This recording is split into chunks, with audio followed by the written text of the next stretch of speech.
de Londres il y a à peine quelques heures. On devait le recevoir hier, mais là, vraiment, c'était n'importe quoi pour lui. Je pense qu'il serait arrivé encore avec les deux yeux fermés avec le décalage horaire. Mais là, on lui a donné quelques heures pour se remettre d'aplomb. Et là, il est dans notre studio. Mathias Guillemette, cycliste, trifluvien, de qui on a parlé pas mal au cours des dernières semaines. Salut Mathias. Salut, salut.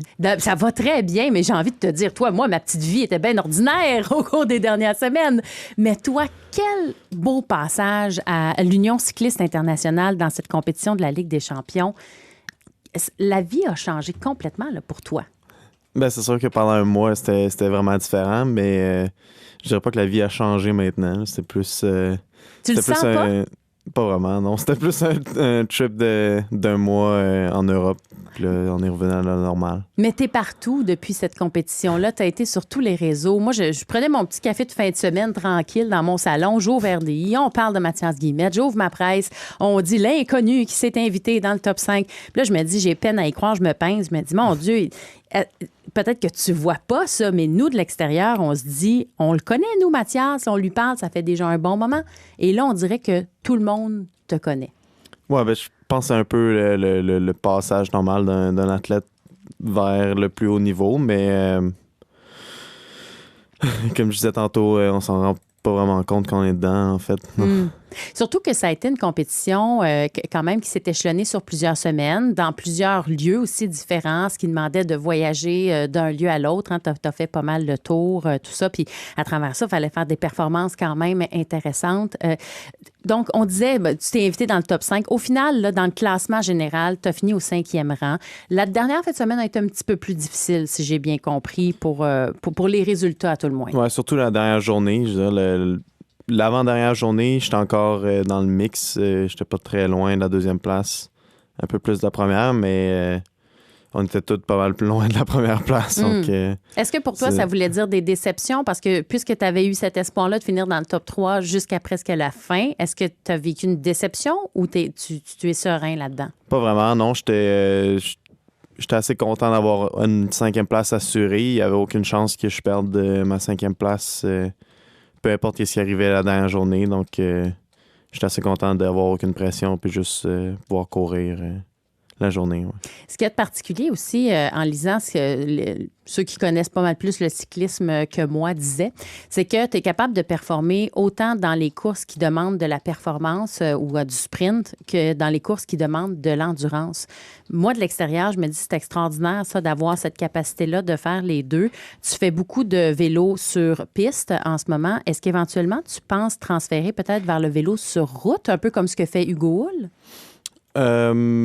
Pour l'instant, c'est vraiment le focus sur les Olympiques en piste, c'est qui prend vraiment 100% de mon temps. Fait que ça va être probablement pour les 8 prochaines années, pour au moins, on espère, deux cycles olympiques.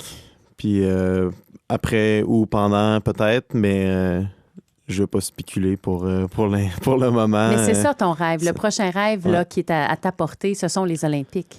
Ouais, exact. C'est gros, les Olympiques. Ouais. on dirait que tu veux écraser ça, là, puis tu te dis, je veux pas trop m'énerver. Là. Ouais.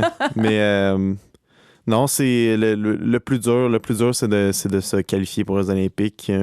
Un coup que tu es qualifié, je dirais, c'est pas très gros. C'est une course comme les autres, mais se qualifier, c'est vraiment difficile, en fait. Et là, les qualifications, ça commence quand, ce travail-là? Parce que quand même, les Olympiques, là, c'est pas pour demain, là? Ça commence en février. Ah, quand même. OK. Puis là, à partir de février, chaque Coupe des Nations compte vers les Olympiques, avec les mondiaux aussi. Puis tous les championnats panaméricains, ça va tout compter pour les Olympiques. Donc, chaque course va être importante, chaque préparation va être importante. Depuis la dernière course, là, justement, à l'Union cycliste internationale, est-ce qu'il y a eu des gens qui se sont manifestés? Parce qu'on le dit souvent, le nerf de la guerre, c'est l'argent à travers tout ça quand même. Est-ce qu'il y a eu des commanditaires intéressants, importants, qui vont venir pour toi changer la donne dans peut-être la tranquillité d'esprit quand on veut s'entraîner pour des Olympiques? Ben, en fait, j'ai eu 3 commanditaires principaux, je veux dire. Pour la je sais pas comment dire en français, TCL. OK. Qui était un bike shop à Québec qui m'ont grandement aidé en me donnant un vélo de route. Mm-hmm. Qui est Vélo Optimum à Québec, que je remercie beaucoup de... Donc, d'avoir de l'équipement adéquat. Ouais, ben dans le Parce que fond, ça le vélo coûte de cher. route, c'est vraiment important, même pour quelqu'un en piste, pour juste s'entraîner.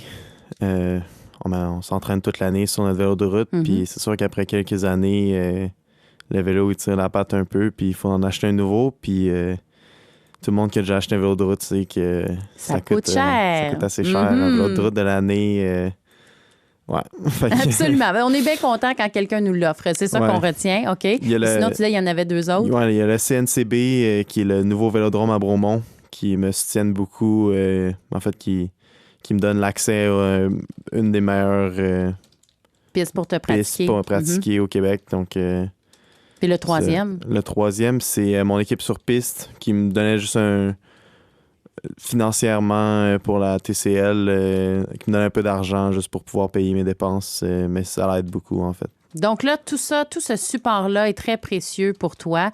Quand on s'est parlé, c'était avant les Jeux du Québec, à un moment donné, on parlait d'Hugo Hull, puis je te demandais si Hugo Hull t'inspirait et tout ça.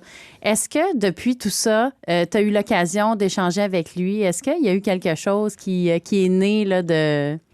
Non, j'ai jamais parlé Jamais? à Hugo, en fait, mais c'est sûr que c'est différent en piste puis en route. Je regarde plus de pistes que je regarde de route, donc c'est plus des gars en piste qui m'inspirent parce qu'on fait un peu la C'est ce même que tu affaire, fais. mais c'est comme si tu demandes à quelqu'un qui fait de la F1 si quelqu'un en NASCAR l'inspire, c'est un peu dur à C'est un peu la dire. même affaire. Hein? Pour nous qui connaissons rien, on se dit c'est de la course automobile, c'est la même chose. C'est pas toujours la même chose, effectivement. Mais grâce à toi, grâce à ton père aussi qui te supporte beaucoup, qui est toujours derrière toi, on en apprend davantage. On apprend aussi à découvrir ce sport-là grâce à toi, grâce à ta présence aussi sur les réseaux sociaux. D'ailleurs, si les gens veulent te suivre, Mathias, tu as une page Facebook assez active, je pense. Hein? Ouais, c'est Mathias Guillemette, athlète cycliste. Puis je pose tout ce que j'ai à poster sur ça, toutes les Ben oui. compétitions, entraînements, peu importe moi. Alors, mon cher Mathias, on est derrière toi. J'espère que tu l'as bien senti. Si les gens veulent t'appuyer, ça coûte rien, ça, de s'inscrire à une page Facebook et d'encourager nos jeunes athlètes qui performent, qui dédient leur vie à leur sport. Félicitations pour tes belles performances et on va te suivre pour les prochaines étapes. Hein? Louis-Simon va faire ça avec beaucoup d'assiduité. Hein? Assurément, moi, c'est un des sports olympiques d'été que j'aime le plus parce que je trouve ça spectaculaire, le cyclisme sur piste.